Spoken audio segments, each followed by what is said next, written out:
गृह मंत्री जी उसमें उपस्थित रहे।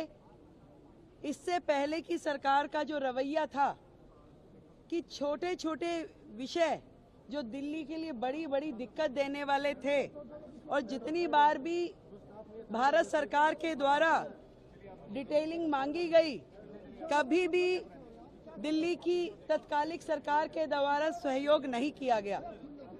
आज चाहे ट्रैफिक के वो पॉइंट जिन कारण से सड़कों पे ट्रैफिक रहता है, जल भराव होता है, कहां पे किन किन चीजों को ठीक करने की आवश्यकता है, उसकी डिटेल डिस्कशन, वो कमेटियां जो शांति समितियां, थाना लेवल, डिस्ट्रिक्ट लेवल कमेटियों का गठन जो होना है, उस पर चर्चा की गई।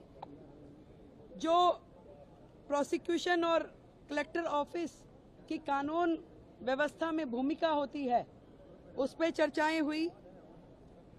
जे क्लस्टर में घोषणा पत्र में जो हमने घोषणा की, उसमें पुलिस आउटफिट बनाने पे चर्चा की गई।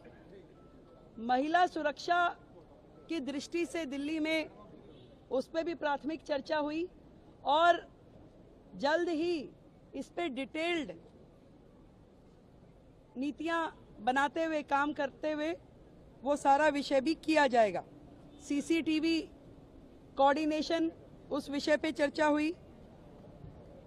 पीडब्ल्यूडी जो मैंने बताया कि वो सारे विषय जो पीडब्ल्यूडी से संबंधित हैं और कहीं ना कहीं दिल्ली में दिक्कत करते हैं, उन सब के समाधान पे चर्चा हुई। और राष्ट्रीय सुरक्षा और अंतर्राष्ट्रीय गैंग जिस प्रकार से दिल्ली की सुरक्षा व्यवस्था को के लिए दिक्कत है, उन सारे विषयों पे भी बहुत ही डिटेल्ड चर्चा हुई।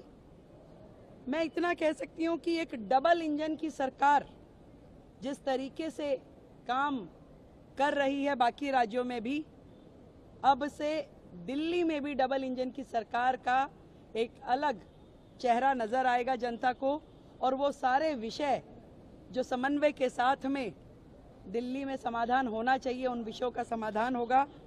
और 100% सुरक्षा दिल्ली वासियों को दी जाएगी। इस तरह की समन्वय बैठक लगभग मासिक बैठक के रूप में, मंथली रिव्यू बैठक ये रहेगी, और हर प्रकार से, चाहे वो ट्रैफिक ईज प्रोग्राम हो, चाहे जल भराव के बिंदु हो, या प्रोसिक्यूशन इत्यादि के मामले हैं, इन सारे विषयों पे दिल्ली सरकार